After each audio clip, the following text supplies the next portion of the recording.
अस्सलाम वालेकुम। Starlight story time में खुश आमदीद। आज हम जो नावल शुरू करने जा रहे हैं इसका नाम है पीर कामिल और इसकी राइटर है अमीरा अहमद। जो चैनल पर नए हैं वो चैनल को सब्सक्राइब कर लें और बेल आइकन का बटन प्रेस कर लें ताकि आपको ये नावल और इसके नोटिफिकेशन सबसे पहले मिल सकें। तो शुरू करते हैं पीर कामिल एपिसोड 1। मेरी ज़िंदगी की सबसे बड़ी ख्वाहिश। बाल पॉइंट होठों में दबाए वो सोच में पड़ गई, फिर एक लंबा सांस लेते हुए कदरे बेबसी से मुस्कुराई। बहुत मुश्किल है इस सवाल का जवाब देना।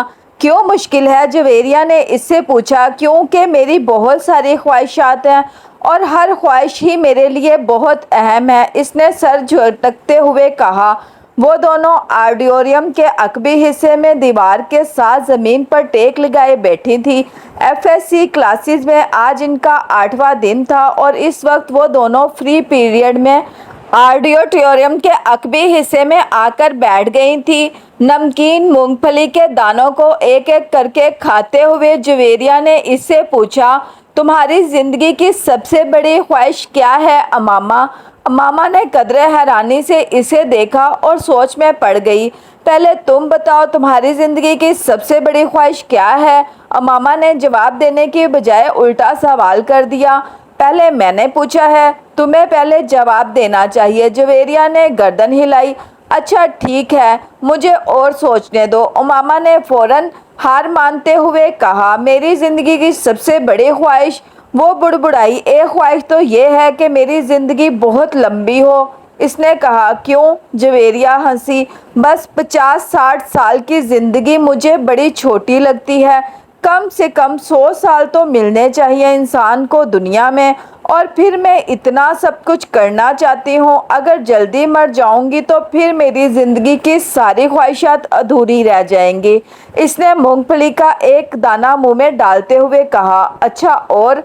जवेरिया ने कहा। और ये कि मैं मुल्क की सबसे बड़ी डॉक्टर बनना चाहती हूँ, सबसे अच्छी आई स्पेशलिस्ट। मैं चाहती हूँ जब पाकिस्तान में आई सर्जरी की तारीख लिखी जाए तो इसमें मेरा नाम टॉप ऑफ द लिस्ट हो, इसने मुस्कुराते हुए आसमान को देखा। अच्छा और अगर कभी तुम डॉक्टर ना बन सकी तो? जवेरिया ने कहा। आखिर ये मेरिट और किस्मत की बात है, ऐसा मुमकिन ही नहीं। मैं इतनी मेहनत कर रही हूँ कि मेरे मेरिट पर हर सूरत आऊँगी। फिर मेरे वालिदैन के पास इतना पैसा है कि मैं अगर यहाँ किसी मेडिकल कॉलेज में ना जा सकी तो वो मुझे बैरून मुल्क भेज देंगे। फिर भी अगर कभी ऐसा हो कि तुम डॉक्टर ना बन सको तो? हो ही नहीं सकता। ये मेरी ज़िंदगी की सबसे बड़ी ख्वाहिश है। मैं इस प्रोफेशन के लिए सब कुछ छोड़ सकती हूँ। ये मेरा ख्वाब है और ख्वाबों को भला कैसे छोड़ा या भुलाया जा सकता है? इम्पॉसिबल।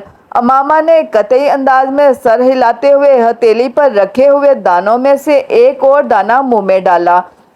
ज़िंदगी में कुछ भी नामुमकिन नहीं हो सकता, कभी भी कुछ भी हो सकता है। फ़र्ज़ करो कि तुम डॉक्टर नहीं बन पाती तो फिर तुम क्या करोगी, कैसे रिएक्ट करोगी? अमामा अब सोच में पड़ गई। पहले तो मैं बहुत रोऊंगी, बहुत ही ज़्यादा, कई दिन, और फिर मैं मर जाऊंगी। जवेरिया बेख्तियार हंसी। और अभी कुछ देर पहले तो तुम कह रही थी कि तुम लंबी ज़िंदगी चाहती हो और अभी तुम कह रही हो कि तुम मर जाओगी।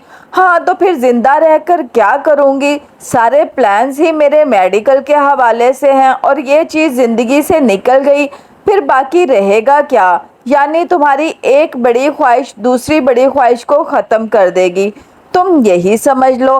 तो फिर इसका मतलब तो यही हुआ कि तुम्हारी सबसे बड़ी ख्वाहिश डॉक्टर बनना है, लंबी ज़िंदगी पाना नहीं। तुम कह सकती हो। अच्छा अगर तुम डॉक्टर ना बन सकी तो फिर मरोगी कैसे?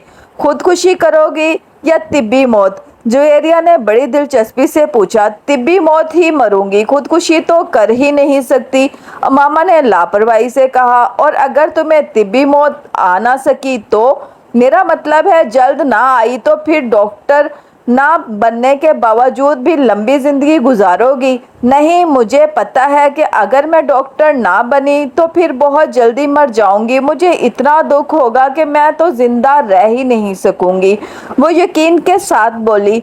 तुम जिस कदर खुश मिजाज हो, मैं कभी यकीन कर ही नहीं सकती कि तुम कभी इतनी दुखी हो सकती हो कि रो रो कर मर जाओ, और वो भी सिर्फ इसलिए कि तुम डॉक्टर नहीं बन सकी। लुक फनी, जवेरिया ने इस बार इसका मजाक उड़ाने वाले अंदाज में कहा। तुम अब मेरी बात छोड़ो, अपनी बात करो। तुम्हारी जिंदगी की सबसे बड़ी ख्वाहिश क्या है? अमामा ने मौजू बदलते हुए कहा। रहने दो। क्यों रहने दूं? बताओ ना, तुम्हें बुरा लगेगा? जवेरिया ने कुछ हिचकिचाते हुए कहा। उमामा ने गर्दन मोड़कर हैरानी से इसे देखा। क्यों बुरा लगेगा मुझे? जवेरिया खामोश रही। ऐसी क्या बात है जो मुझे बुरी लगेगी? उमामा ने अपना सवाल दोहराया। बुरी लगेगी? जवेरिया ने मध्यम आवाज में कहा। आखिर तुम्हारी जिंदगी की सबसे बड़ी ख्वाहिश का मेरी जिंदगी से क्या ताल्लुक है कि मैं इस पर बुरा मानूंगी? उमामा ने इस बार कदरे उलझे हुए अंदाज में पूछा। कहीं तुम्हारी ये ख्वाहिश तो नहीं है कि मैं डॉक्टर ना बनूं? उमामा को अचानक याद आया। जवेरिया हंस दी। नहीं, जिंदगी सिर्फ एक डॉक्टर बन जाने से कई ज्यादा अहमियत की हामिल होती है, इसने कुछ फलसफाना अंदाज में कहा। पहेलियां बुझवाना छोड़ दो और मुझे बताओ, उमामा ने कहा। मैं वादा करती हूँ मैं बुरा नहीं मानूंगी, उमामा ने अपना हाथ इसकी तरफ बढ़ाते हुए कहा। वादा करने के बावजूद मेरी बात सुनने पर तुम बुरी तरह नाराज होगी। बेहतर है हम कुछ और बात करें, जवेरिया ने कहा। अच्छा, मैं अंदाज़ा लगाती हूँ तुम्हारी इस ख्वाहिश का ताल्लुक मेरे लिए किसी बहुत अहम चीज़ से है, राइट? उमामा ने कुछ सोचते हुए कहा। जवेरिया ने सर हिलाया। अब सवाल ये पैदा होता है, मेरे लिए कौन सी चीज़ इतनी अहम हो सकती है कि मैं वो बात करते करते रुक गई। मगर जब तक मैं तुम्हारी ख्वाहिश की नौयत नहीं जान लेती, मैं कुछ भी अंदाज़ा नहीं कर सकती। बता दो जवेरिया, प्लीज़। अब तो मुझे बहुत ही ज़्यादा तजस्सुस हो रहा है, इसने मिन्नत की। वो कुछ देर सोचती रही। उमामा गौर से इसका चेहरा देखती रही। कुछ देर की खामोशी के बाद जवेरिया ने सर उठाकर उमामा को देखा। मेरे प्रोफेशन के अलावा मेरी ज़िंदगी में फ़िलहाल जिन चीज़ों की अहमियत है वो सिर्फ एक ही है, और अगर तुम इसके हवाले से कुछ कहना चाहती हो तो कहो, बुरा नहीं मानूंगी, उमामा ने संजीदगी से कहा। जवेरिया ने कदरे चौंक कर उसे देखा। वो अपने हाथ में मौजूद एक अंगूठी को देख रही थी। जवेरिया मुस्कुराई। मेरी ज़िंदगी की सबसे बड़ी ख्वाहिश ये है कि तुम, जवेरिया ने इसे अपनी ख्वाहिश बताई। उमामा का चेहरा एकदम सफ़ेद पड़ गया। वो शॉक्ड थी या हैरत ज़दा, जवेरिया ये अंदाज़ा नहीं कर सकी, मगर इसके चेहरे के तासुरात ये ज़रूर बता रहे थे कि जवेरिया के मुंह से निकलने वाले जुमले इसके हर अंदाजे के बरक्स थे। मैंने तुमसे कहा था ना तुम बुरा मानोगी, जवेरिया ने जैसे सफाई पेश करने की कोशिश की, मगर उमामा कुछ कहे बगैर इसे देखती रही। मोइज़ हलक के बल चलाता हुआ दर्द से दोहरा हो गया। इसके दोनों हाथ अपने पेट पर थे। इसके सामने खड़े 12 साला लड़के ने अपनी फटी हुई टी शर्ट की आस्तीन से अपनी नाक से बहता हुआ खून साफ किया और हाथ में पकड़े हुए टेनिस रैकेट को एक बार फिर पूरी कुव्वत से मोइज़ की टांग पर दे मारा। मोइज़ के हलक से एक बार फिर चीख निकली और वो इस बार सीधा हो गया। कुछ बेयकीनी के आलम में इसने खुद से 2 साल छोटे भाई को देखा, जो अब बगैर किसी लिहाज और मुरव्वत के इसे इस रैकेट से पीट रहा था जो मोइज़ कुछ देर पहले इसे पीटने के लिए लेकर आया था। इस हफ्ते में इन दोनों के दरमियान होने वाला ये तीसरा झगड़ा था, और तीनों बार झगड़ा शुरू करने वाला इसका छोटा भाई था। मोइज़ और इसके ताल्लुकात हमेशा ही नाखुशगवार थे। इनका झगड़ा बचपन से लेकर अब से कुछ पहले तक सिर्फ ज़ुबानी कलामी बातों और धमकियों तक ही महदूद रहता था, मगर अब कुछ अरसे से वो दोनों हाथापाई पर भी उतर आए थे। आज भी यही हुआ था। दोनों स्कूल से इकट्ठे वापस आए थे और गाड़ी से उतरते हुए इसके छोटे भाई ने बड़ी दुर्शती के साथ पीछे डिग्गी से इस वक्त अपना बैग खींचकर निकाला। जब मोइज़ अपना बैग निकाल रहा था, बैग खींचते हुए मोइज़ के हाथ को बुरी तरह रगड़ आई। मोइज़ बुरी तरह तिलमिला उठा। तुम अंधे हो चुके हो, وہ اطمینان سے اپنا بیگ اٹھائے بے نیازی سے اندر جا رہا تھا۔ معیز کے چلانے پر اس نے پلٹ کر اس کو دیکھا اور لاؤنج کا دروازہ کھول کر اندر چلا گیا۔ معیز کے تن بدن میں آگ لگ گئی۔ وہ تیز قدموں سے اس کے پیچھے اندر چلا آیا۔ اگر دوبارہ تم نے ایسی حرکت کی تو میں تمہارا ہاتھ توڑ دوں گا۔ اس کے قریب پہنچتے ہوئے معیز ایک بار پھر دھاڑا۔ اس نے بیگ کندھے سے اتار کر نیچے رکھ دیا اور دونوں ہاتھ کمر پر رکھ کر کھڑا ہو گیا۔ نکالوں گا۔ تم کیا کرو گے؟ ہاتھ توڑو گے؟ اتنی ہمت ہے؟ میں تمہیں اس وقت بتاؤں گا جب تم دوبارہ یہ حرکت کرو گے۔ معیز اپنے کمرے کی طرف بڑھا مگر اس کے بھائی نے پوری قوت سے اس کا بیگ کھینچتے ہوئے اسے رکنے پر مجبور کر دیا۔ نہیں، تم مجھے ابھی بتاؤ۔ اس نے معیز کا بیگ اٹھا کر دور پھینک دیا۔ معیز کا چہرہ سرخ ہو گیا۔ اس نے زمین پر پڑا ہوا اپنے بھائی کا بیگ اٹھا کر دور اچھال دیا۔ ایک لمحے کے انتظار کیے بغیر اس کے بھائی نے پوری قوت سے معیز کی ٹانگ پر ٹھوکر ماری۔ جواباً اس نے پوری قوت سے چھوٹے بھائی کے منہ پر مکہ مارا جو اس کی ناک پر لگا۔ اگلے ہی لمحے اس کی ناک سے خون ٹپکنے لگا۔ اتنے شدید حملے کے باوجود اس کے حلق سے کوئی آواز نہیں نکلی تھی۔ اس نے معیز کی ٹائی کھینچتے ہوئے اس کا گلا دبانے کی کوشش کی۔ معیز نے جواباً اس کی شرٹ کو کالر سے کھینچ کر اسے شرٹ کے پھٹنے کی آواز آئی۔ اس نے پوری قوت سے اپنے چھوٹے بھائی کے پیٹ میں مکہ مارا۔ اس کے بھائی کے ہاتھ سے اس کی ٹائی نکل گئی۔ ٹھہرو، میں تمہیں اب تمہارا ہاتھ توڑ کر دکھاتا ہوں۔ معیز نے اسے گالیاں دیتے ہوئے لاؤنج کے ایک کونے میں پڑے ہوئے ایک ریکٹ کو اٹھا لیا اور اپنے چھوٹے بھائی کو مارنے کی کوشش کی مگر اگلے ہی لمحے ریکٹ اس کے بھائی کے ہاتھ میں تھا۔ اس نے پوری قوت سے گھما کر اتنی برق رفتاری کے ساتھ اس ریکٹ کو معیز کے پیٹ میں مارا کہ وہ سنبھل یا خود کو بچا بھی نہ سکا۔ اس نے یکے بعد دیگرے اس کی کمر اور ٹانگ پر راکٹ برسا دیے۔ اندر سے ان دونوں کا بڑا بھائی اشتعال کے عالم میں باہر لاؤنج میں آ گیا۔ کیا تکلیف ہے تم دونوں کو؟ گھر میں آتے ہی ہنگامہ شروع کر دیتے ہو۔ اس کو دیکھتے ہی چھوٹے بھائی نے اٹھایا ہوا ریکٹ نیچے کر لیا تھا۔ اور تمہیں شرم نہیں آتی؟ اپنے سے بڑے بھائی کو مارتے ہو؟ اس کی نظر اب اس کے ہاتھ میں پکڑے ریکٹ پر گئی۔ نہیں آتی، اس نے بڑی ڈھٹائی کے ساتھ کہتے ہوئے ریکٹ ایک طرف اچھال دیا اور بڑی بے خوفی سے کچھ فاصلے پر پڑا ہوا اپنا بیگ اٹھا کر اندر جانے لگا۔ معیز نے بلند آواز میں سیڑھیاں چڑھتے ہوئے اپنے چھوٹے بھائی سے کہا، تم کو اس کا خمیازہ بھگتنا پڑے گا۔ وہ ابھی تک اپنی ٹانگ سہلا رہا تھا۔ ہاں، کیوں نہیں؟ شور، وائی ناٹ؟ ایک عجیب سی مسکراہٹ کے ساتھ سیڑھیوں کے آخری سرے پر رک کر اس نے معیز سے کہا، اگلی بار تم بیٹ لے کر آنا۔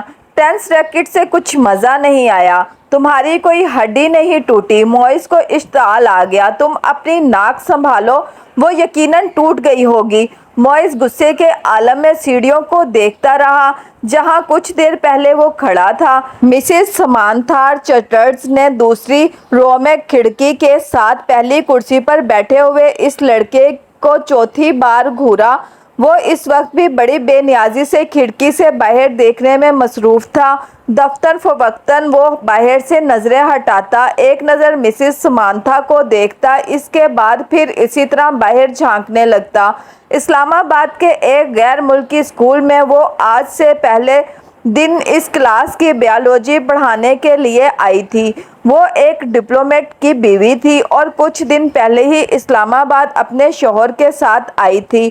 ٹیچنگ ان کا پروفیشن تھا اور جس ملک میں ان کے شوہر کی پوسٹنگ ہوئی وہ وہاں سفارت خانہ سے منسلک اسکولز میں پڑھاتی رہیں۔ اپنے سے پہلے بیالوجی پڑھانے والی ٹیچر مسز میرین کی اسکیم آف ورک کو ہی جاری رکھتے ہوئے انہوں نے کلاس کے ساتھ کچھ ابتدائی تعارف اور گفتگو کے بعد دل اور نظام دوران خون کو ڈایاگرام رائٹنگ بورڈ پر بناتے ہوئے اسے سمجھانا شروع کیا۔ ڈایاگرام کی وضاحت کرتے ہوئے انہوں نے اس لڑکے کو کھڑکی سے باہر جھانکتے ہوئے دیکھا۔ पुरानी तकनीक का इस्तेमाल करते हुए अपनी नज़रें इस लड़के पर मरकूज रखते हुए उन्होंने अचानक बोलना बंद कर दिया। क्लास में यकदम खामोशी छा गई। इस लड़के ने सर घुमाकर अंदर देखा। मिसेस समांथा से इसकी नज़रें मिली। मिसेस समांथा मुस्कुराई और एक बार फिर उन्होंने अपना लेक्चर शुरू कर दिया। कुछ देर तक उन्होंने इसी तरह बोलते हुए अपनी नज़रें इस लड़के पर रखीं, जो अब अपने सामने पड़ी नोटबुक पर कुछ लिखने में मसरूफ़ था। इसके बाद मिसेस समांथा ने अपनी तवज्जो क्लास में मौजूद दूसरे स्टूडेंट्स पर मरकूज़ कर ली। इनका ख्याल था वो खासा शर्मिंदा हो चुका है, दोबारा बाहर नहीं देखेगा। मगर सिर्फ 2 मिनट के बाद उन्होंने इसे एक बार फिर खिड़की से बाहर मुतवज्जा देखा। वो एक बार फिर बोलते बोलते खामोश हो गई। बिला तौक़ुफ़ इस लड़के ने गर्दन मोड़कर फिर इनकी तरफ देखा। इस बार मिसेस समांथा मुस्कुराई नहीं, बल्कि कदरे संजीदगी से उसे देखते हुए एक बार फिर लेक्चर देना शुरू कर दिया। चंद लम्हे गुजरने के बाद उन्होंने राइटिंग बोर्ड को देखने के बाद दोबारा इस लड़के को देखा तो वो एक बार फिर खिड़की से बाहर कुछ देखने में मसरूफ़ था। इस बार गैर महसूस तौर पर इनके चेहरे पर कुछ नाराज़गी नमूदार हुई और वो कुछ झुंझलाते हुए खामोश हुई और इनके खामोश होते ही इस लड़के ने खिड़की के बाहर से अपनी नज़रें हटाकर इनको तरफ देखा। इस बार इस लड़के के माथे पर भी कुछ शिकने थी। एक नज़र मिसेस समांथा को नागवारी से देखकर वो एक बार फिर खिड़की से बाहर देखने लगा। इसका अंदाज इस कदर तौहीन आमेज था कि मिसेस समांथा का चेहरा सुर्ख हो गया। सलार, तुम क्या देख रहे हो? उन्होंने सख्ती से पूछा। नथिंग, यकलफ्ज़ी जवाब आया। वो अब चुपती हुई नज़रों से उन्हें देख रहा था। तुम्हें पता है मैं क्या पढ़ा रही हूँ? होप सो, इसने इतने रूड अंदाज में कहा कि समांथा ने एकदम हाथ में पकड़ा हुआ मार्कर कैप से बंद करके टेबल पर फेंक दिया। ये बात है तो फिर आओ और ये डायग्राम बनाकर इसको लेबल करो। उन्होंने स्पंज के साथ राइटिंग बोर्ड को साफ करते हुए कहा। यके बाद दीगरे लड़के के चेहरे पर कई रंग आए। उन्होंने क्लास में बैठे हुए स्टूडेंट्स को आपस में नज़रों का तबादला करते देखा। वो लड़का अब सर्द नज़रों के साथ समांथा को देख रहा था। जैसे ही उन्होंने राइटिंग बोर्ड से आखिरी निशान साफ किया, वो अपनी कुर्सी से एक झटके के साथ उठा। तेज कदमों के साथ इसने टेबल पर पड़ा हुआ मार्कर उठाया और बर्क रफ्तारी के साथ राइटिंग बोर्ड पर डायग्राम बनाने लगा। पूरे 2 मिनट 57 सेकंड्स के बाद इसने मार्कर कैप लगाकर इसे मेज पर इसी अंदाज में उछाला जिस अंदाज में समांथा ने उछाला था और समांथा की तरफ देखे बगैर अपनी कुर्सी पर आकर बैठ गया। मिसेस रिचर्ड्स ने इसे मारकर उछालते हुए अपनी कुर्सी की तरफ जाते नहीं देखा। वो बेयकीनी के आलम में राइटिंग बोर्ड पर 3 मिनट से भी कम अरसा में बनाए जाने वाली इस लेबल्ड डायग्राम को देख रही थी, जिसे बनाने में उन्होंने 10 मिनट लिए थे और अब वो इनकी डायग्राम से ज़्यादा अच्छी थी। वो कहीं भी मामूली सी गलती भी नहीं ढूंढ सकी। कुछ खफीफ सी होते हुए उन्होंने गर्दन मोड़कर इस बार इस लड़के को देखा। वो फिर खिड़की से बाहर देख रहा था। वसीम ने तीसरी बार दरवाजे पर दस्तक दी। इस बार अंदर से अमामा की आवाज़ आई। कौन है? अमामा, मैं हूँ, दरवाज़ा खोलो। वसीम ने दरवाजे से अपना हाथ हटाते हुए कहा। अंदर खामोशी छा गई। कुछ देर बाद दरवाजे का लॉक खुलने की आवाज़ सुनाई दी। वसीम ने दरवाजे के हैंडल को घुमाकर दरवाज़ा खोल दिया। उमामा इसकी जानिब पुश्त किए अपने बेड की तरफ बढ़ी। तुम्हें इस वक्त क्या काम आन पड़ा मुझसे? आखिर तुमने इतनी जल्दी दरवाज़ा क्यों बंद कर लिया था? अभी तो 10 बजे हैं। वसीम कमरे में दाखिल होते हुए बोला। बस नींद आ रही थी मुझे। वो बेड पर बैठ गई। वसीम इसका चेहरा देखकर चौंक गया। तुम रो रही थी? बेख्तियार उसके मुंह से निकला। उमामा की आंखें सुर्ख और सूजी हुई थी और वो इससे नज़रें चुराने की कोशिश कर रही थी। नहीं, रो नहीं रही थी, बस सर में कुछ दर्द हो रहा था। उमामा ने मुस्कुराने की कोशिश की। वसीम ने इसके पास बैठते हुए इसका हाथ पकड़कर टेम्परेचर चेक करने की कोशिश की। कहीं बुखार तो नहीं है? इसने कुछ तशवीश भरे अंदाज में कहा और फिर माथा छू दिया। बुखार तो नहीं है। फिर तुम कोई टैबलेट ले लेती। मैं ले चुकी हूँ। अच्छा, तुम सो जाओ। मैं बातें करने आया था, मगर अब इस हालत में क्या बातें करूँगा तुमसे? वसीम ने कदम बाहर की तरफ बढ़ाते हुए कहा। उमामा ने इसे रोकने की कोशिश नहीं की, वो खुद भी उठकर इसके पीछे गई और वसीम के बाहर निकलते ही इसने दरवाजे को फिर से लॉक कर लिया। बेड पर औंधे मुंह लेटकर इसने तकिए में मुंह छुपा लिया। वो एक बार फिर हिचकियों के साथ रो रही थी। 13 साल का वो लड़का इस वक्त टीवी पर म्यूजिक शो देखने में मसरूफ था। जब तैयबा ने अंदर झांका, बेयकीनी से उन्होंने अपने बेटे को देखा और फिर कुछ नाराज़गी के आलम में अंदर चली आई। ये क्या हो रहा है? उन्होंने अंदर आते ही कहा। टीवी देख रहा हूँ। इसने टीवी से नज़रें नहीं हटाई। टीवी देख रहा हूँ। फॉर गॉड सेक, तुम्हें एहसास है कि तुम्हारे पेपर्स हो रहे हैं? तैयबा ने इसके सामने आते हुए कहा। So what? इस लड़के ने इस बार कुछ खफगी से कहा। So what? तुम्हें इस वक्त अपने कमरे में किताबों के दरमियान होना चाहिए, ना कि यहाँ इस बेहुदा शो के सामने, तैयबा ने डांटा। मुझे जितना पढ़ना था मैं पढ़ चुका हूँ, आप सामने से हट जाएं। इसके लहजे में नागवारी आ गई। फिर भी उठो और अंदर जाकर पढ़ो। तैयबा इस तरह खड़े खड़े इससे कहा।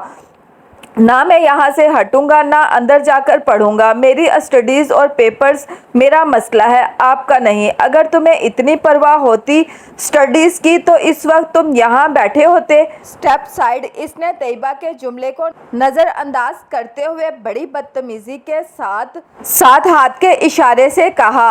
आज तुम्हारे पापा आ जाएं तो मैं इनसे बात करती हूँ। तैयबा ने इसे धमकाने की कोशिश की। अभी बात कर लें, क्या होगा?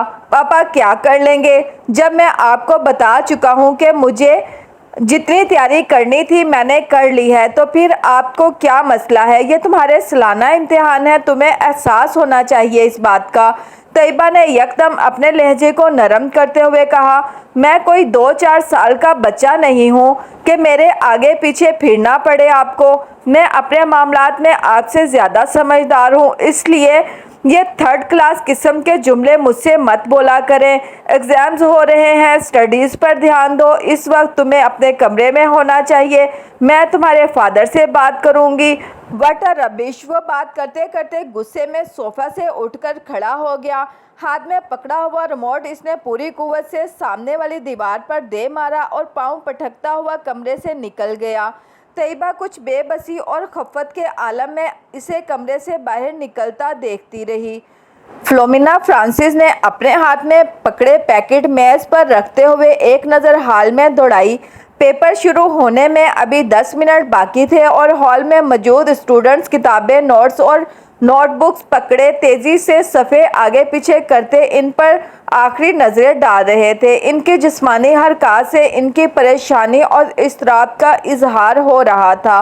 फ्लोमिना फ्रांसिस के लिए ये एक बहुत मायूस सीन था। फिर इनकी नज़रें हॉल के तकरीबन दरमियान में बैठे सलार पर जा ठहरी।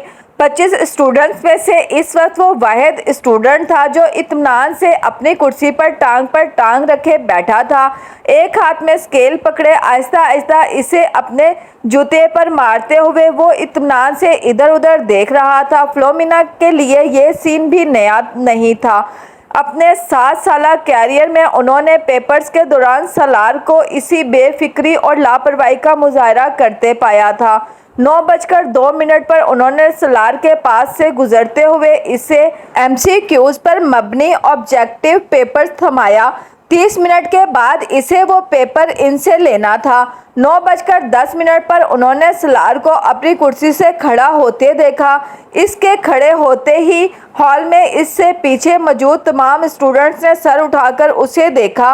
वो पेपर हाथ में लिए फ्लोमिना फ्रांसिस की तरफ जा रहा था। फ्लोमिना फ्रांसिस के लिए ये भी नया सीन नहीं था, वो पहले भी यही कुछ देखती आई थी। 30 मिनट में हल किए जाने वाला पेपर वो 8 मिनट में हल करके इनके सर पर खड़ा था। पेपर को दोबारा देख लो, उन्होंने ये जुमला इससे नहीं कहा। वो जानती थी इसका जवाब क्या होगा। मैं देख चुका हूँ। वो अगर इसे एक बार फिर पेपर देखने पर मजबूर करती तो वो हमेशा की तरह पेपर्स लेकर जाकर अपनी कुर्सी के हत्थे पर रखकर बाजू सीने पर लपेट कर बैठ जाता। उन्हें याद नहीं था कभी इसने इनके कहने पर पेपर को दोबारा चेक किया हो और वो ये तस्लीम कर लेती थी कि इसे इसकी ज़रूरत भी नहीं थी। इसके पेपर्स में किसी एक भी गलती को ढूंढना बहुत मुश्किल काम था। उन्होंने एक हल्की सी मुस्कुराहट के साथ इसके हाथ से पेपर पकड़ लिया। तुम जानते हो सलार, मेरी ज़िंदगी की सबसे बड़ी तमन्ना क्या है? उन्होंने पेपर पर नज़र डालते हुए कहा कि मैं तुम्हें 30 मिनट का पेपर 30 मिनट के बाद सबमिट करवाते हुए देखूं। जो इनकी बात पर खफीफ से अंदाज में मुस्कुराया। आपकी ये ख्वाहिश इस सूरत पूरी हो सकती है मैम, अगर मैं ये पेपर 150 साल की उम्र में हल करने बैठूं। नहीं, मेरा ख्याल है 150 साल की उम्र में तुम ये पेपर 10 मिनट में करोगे। इस बार वो हंसा और वापस मुड़ गया। फिलोमिना फ्रांसिस ने एक नज़र इसके पेपर के सफ़ात को पलट कर देखा। एक सरसरी सी नज़र भी उन्हें ये बताने के लिए काफ़ी थी कि वो इस पेपर में कितने नंबर गिनवाएगा। 0। सलमा ने अपनी बेटी के हाथों में गिफ्ट पेपर में लिपटे हुए पैकेट को हैरानी से देखा। ये क्या है अमामा? तुम तो मार्केट गई थी, शायद कुछ किताबें लेनी थी तुम्हें। हाँ अम्मी, मुझे किताबें ही लेनी थी, मगर किसी को तोहफे में देने के लिए। किसको तोहफा देना है? वो लाहौर में एक दोस्त है मेरी, इसकी सालगिरह है, इसी के लिए ख़रीदा है। कोरियर सर्विस के ज़रिए भिजवा दूंगी क्योंकि मुझे तो अभी यहाँ रहना है। लाओ फिर मुझे दे दो ये पैकेट, मैं वसीम को दूंगी, वो भिजवा देगा। नहीं अम्मी, मैं अभी नहीं भिजवाऊंगी, अभी इसकी सालगिरह की तारीख नहीं आई। सलमा को लगा जैसे वो यकदम घबरा गई हो। उन्हें हैरानी हुई, क्या ये घबराने वाली बात थी? 3 साल पहले अमामा की वजह से उन्हें बहुत ज़्यादा परेशानी का सामना करना पड़ा था। उन्हें और इनके शौहर हाशिम को। वो तब अपनी बेटी के बारे में बहुत फिक्रमंद थी और हाशिम इनसे ज़्यादा। मगर पिछले 3 साल में सब कुछ ठीक हो गया था। वो दोनों अब इसकी तरफ से मुकम्मल तौर पर मुतमईन थे। ख़ास तौर पर असजद से इसकी निस्बत तय करके वो जानती थी उमामा असजद को पसंद करती है और सिर्फ वही इन्हें असजद को कोई भी पसंद कर सकता था। वो हर लिहाज से एक अच्छा लड़का था। वो ये भी जानती है कि असजद से निस्बत तय होने पर बहुत खुश हुई थी। असजद और इसके दरमियान पहले भी खासी दोस्ती और बेतकल्लुफ़ी थी, मगर बाज़ दफ़ा उन्हें लगता जैसे वो वक्त गुजरने के साथ साथ बहुत चुप होती जा रही है। वो पहले ऐसी नहीं थी, मगर अब वो स्कूल जाने वाली बच्ची भी तो नहीं रही, मेडिकल कॉलेज की स्टूडेंट है। फिर वक्त भी कहाँ होता है इसके पास। सलमा हमेशा खुद को तसल्ली दे लेती। वो इनकी सबसे छोटी बेटी थी। बड़ी दोनों बेटियों की वो शादी कर चुकी थी। एक बेटे की भी शादी कर चुकी थी, जबकि 2 बेटे और उमामा गैर शादीशुदा थे।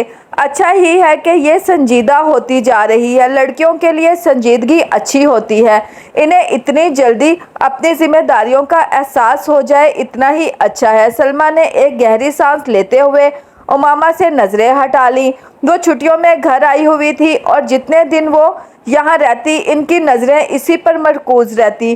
पता नहीं ये साजिद कहाँ रह गया। जो भी काम इसके ज़िम्मे लगाओ बस भूल ही जाओ। इन्हें अचानक अपने मुलाजिम का ख्याल आया जिसके पीछे वो लाउंज में आई थी।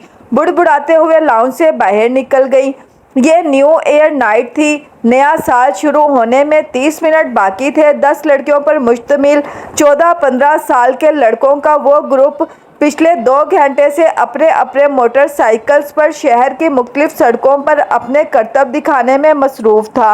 इनमें से चंद ने अपने माथे पर चमकदार बैंड्स बांधे हुए थे जिन पर नए साल के हवाले से मुख्तलिफ पैगामात दर्ज थे। वो लोग 1 घंटा पहले पोश इलाके की एक बड़ी सुपरमार्केट में मौजूद थे और वहां वो मुख्तलिफ लड़कों पर आवाज़ें कसते रहे थे।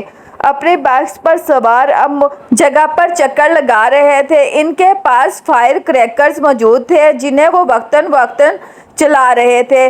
11:15 पर जब वो जिम खाने के बाहर मौजूद थे जहां पार्किंग लॉट गाड़ियों से भर चुका था। ये गाड़ियां इन लोगों की थी जो जिम खाने में नए साल के सिलसिले में होने वाली एक पार्टी में आए थे। इन लड़कों के पास भी इस पार्टी के दावती कार्ड मौजूद थे क्योंकि इनमें से तकरीबन तमाम के वालिदैन जिम खाना के मेंबर थे। وہ لڑکے اندر پہنچے تو 11:25 ہو رہے تھے۔ چند منٹوں بعد ڈانس فلور سمیت تمام جگہوں کی لائٹس آف ہو جانی تھی اور اس کے بعد باہر لان میں آتش بازی کے ایک مظاہرے کے ساتھ نئے سال شروع ہونے پر لائٹس آن ہونا تھی اور اس کے بعد تقریباً تمام رات وہاں رقص کے ساتھ ساتھ شراب پی جاتی، جس کا اہتمام نئے سال کی اس تقریب کے لیے جم خانہ کی انتظامیہ خاص طور پر کرتی تھی۔ لائٹس آف ہوتے ہی وہاں ایک طوفان بدتمیزی کا آغاز ہو جاتا تھا اور وہاں موجود لوگ اسی طوفان بدتمیزی کے لیے وہاں آئے تھے۔ 15 سالہ وہ لڑکا بھی 10 لڑکوں کے اس گروپ کے ساتھ آنے کے بعد اس وقت ڈانس فلور پر راک بیٹ پر ڈانس کر رہا تھا۔ ڈانس میں اس کی مہارت قابل دید تھی۔ 12 بجنے میں 10 سیکنڈ رہ جانے پر لائٹس آف ہو گئیں اور ٹھیک 12 بجے لائٹس یکدم دوبارہ آن کر دی گئی۔ اندھیرے کے بعد سیکنڈز گننے والوں کی آوازیں اب شور اور خوشی کے قہقہوں اور چیخوں میں بدل گئی تھی۔ چند سیکنڈز پہلے تھم جانے والا میوزک ایک بار پھر بجایا جانے لگا۔ وہ لڑکا اب اپنے دوستوں کے ساتھ باہر پارکنگ میں آ گیا جہاں بہت سے لڑکے اپنی اپنی گاڑیوں کے ہارن بجا رہے تھے۔ انہی لڑکوں کے ساتھ بیئر کے کین پکڑے وہ وہاں موجود ایک گاڑی کی چھت پر چڑھ گیا۔ اس لڑکے نے گاڑی کی چھت پر کھڑے کھڑے اپنی جیکٹ کی جیب سے بیئر کا ایک بھرا ہوا کین نکالا اور پوری قوت سے کچھ فاصلے پر کھڑی ایک گاڑی کی ونڈ اسکرین پر دے مارا۔ ایک دھماکے کے ساتھ گاڑی کی ونڈ اسکرین چور چور ہو گئی۔ وہ لڑکا اطمینان کے ساتھ اپنے بائیں ہاتھ میں پکڑا کین پیتا رہا۔ وہ پچھلے آدھے گھنٹے سے کامران کو ویڈیو گیم کھیلتے ہوئے دیکھ رہا تھا۔ اسکرین پر موجود اسکور میں کوئی خاص اضافہ نہیں ہو رہا تھا۔ شاید اس کی وجہ وہ مشکل ٹریک تھا جس پر کامران کو گاڑی ڈرائیو کرنی تھی۔ سالار لاؤنج کے صوفوں میں سے ایک صوفے پر بیٹھا اپنی نوٹ بک پر کچھ لکھنے میں مصروف تھا مگر وقتاً فوقتاً نظر اٹھا کر ٹی وی اسکرین کو بھی دیکھ رہا تھا جہاں کامران اپنی جہدوجہد میں مصروف تھا۔ ٹھیک آدھے گھنٹے بعد اس نے نوٹ بک بند کر کے سامنے پڑی میز پر رکھ دی، پھر منہ پر ہاتھ رکھ کر جماہی روکی، دونوں ٹانگیں سامنے پڑی میز پر رکھ کر اور دونوں ہاتھوں کی انگلیاں سر کے پیچھے باندھے وہ کچھ دیر اسکرین کو دیکھتا رہا جہاں کامران اپنے تمام چانسز ضائع کرنے کے بعد ایک بار پھر نیا گیم کھیلنے کی تیاری کر رہا تھا۔ کیا پرابلم ہے کامران؟ سالار نے کامران کو مخاطب کیا۔ ایسے ہی نیا گیم لے کر آیا ہوں مگر اسکور کرنے میں بڑی مشکل ہو رہی ہے، کامران نے بیزاری سے کہا۔ اچھا مجھے دکھاؤ۔ اس نے صوفے سے اٹھ کر ریموٹ کنٹرول اس کے ہاتھ سے لے لیا۔ کامران نے دیکھا پہلے 20 سیکنڈ میں ہی سالار اسے جس سپیڈ پر دوڑا رہا تھا اس سپیڈ پر کامران اب تک نہیں دوڑا پایا تھا۔ جو ٹریک اسے بہت مشکل لگ رہا تھا وہ سالار کے سامنے ایک بچکانہ چیز محسوس ہو رہا تھا۔ 1 منٹ بعد وہ جس سپیڈ پر گاڑی دوڑا رہا تھا اس سپیڈ پر کامران کے لیے اس پر نظریں جمانا مشکل ہو گیا، جب کہ سالار اس سپیڈ پر بھی گاڑی کو مکمل طور پر کنٹرول کیے ہوئے تھا۔ 3 منٹ کے بعد کامران نے پہلی بار گاڑی کو ڈگمگاتے اور پھر ٹریک سے اتر کر دھماکے کے ساتھ تباہ کرتے دیکھا۔ کامران نے کچھ مسکراتے ہوئے مڑ کر سالار کو دیکھا۔ گاڑی کیوں تباہ ہوئی تھی وہ جان گیا تھا۔ ریموٹ اب سالار کے ہاتھ کے بجائے میز پر پڑا تھا۔ وہ اپنی نوٹ بک اٹھائے کھڑا ہو رہا تھا۔ کامران نے سر اٹھا کر اسے دیکھا۔ بہت بورنگ گیم ہے، سالار نے تبصرہ کیا اور کامران کی ٹانگوں کو پھلانگتے ہوئے لاؤنج سے باہر نکل گیا۔ کامران ہونٹ بھینچتے 7 ہندسوں پر مبنی اس اسکور کو دیکھ رہا تھا جو اسکرین کے ایک کونے میں جگمگا رہا تھا۔ کچھ نہ سمجھ میں آنے والے انداز میں اس نے بیرونی دروازے کو دیکھا جس سے وہ غائب ہوا تھا۔ وہ دونوں ایک بار پھر خاموش تھے۔ اسجد کو الجھن ہونے لگی۔ امامہ اتنی کمگو نہیں تھی جتنی اس کے سامنے ہو جاتی تھی۔ پچھلے آدھے گھنٹے میں اس نے گنتی کے لفظ بولے تھے۔ وہ اسے بچپن سے جانتا تھا۔ وہ بہت خوش مزاج تھی۔ ان دونوں کی نسبت ٹھہرائے جانے کے بعد بھی ابتدائی سال میں اس میں کوئی تبدیلی نہیں آئی۔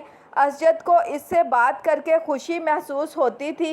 वो भला की हाजिर जवाब थी, मगर पिछले कुछ सालों में वो यकदम बदल गई थी और मेडिकल कॉलेज में जाकर तो ये तब्दीली और भी ज़्यादा महसूस होने लगी थी। असजद को बाज़ दफ़ा यूँ महसूस होता जैसे इससे बात करते हुए वो हद दर्जा मोहतात रहती है। कभी वो उलझी हुई सी महसूस होती और कभी इसे इसके लहजे में अजीब सी सर्द महरी महसूस होती।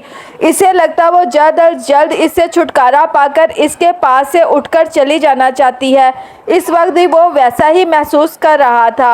मैं कई बार सोचता हूँ कि मैं ख्वामखा ही तुम्हारे लिए यहाँ आने का तरद्दुद करता हूँ। तुम्हें तो इससे कोई फ़र्क नहीं पड़ता होगा कि मैं आऊँ या ना आऊँ। असजद ने एक गहरी सांस लेकर कहा। वो इसके बिलमुकाबिल लॉन चेयर पर बैठी दूर बाउंड्री वाल पर चढ़ती हुई बेल को घूर रही थी। असजद की शिकायत पर इसने गर्दन हिलाए बगैर अपनी नज़रें बेल से हटाकर असजद पर मरकूज कर दी। असजद ने सवालिया नज़रों से उसे देखा, मगर वो खामोश रही तो इसने लफ्ज़ों में कुछ रद्दोबदल के साथ अपना सवाल दोहराया। तुम्हें मेरे ना आने से कोई फ़र्क नहीं पड़ेगा उमामा? क्यों, ठीक कह रहा हूँ मैं?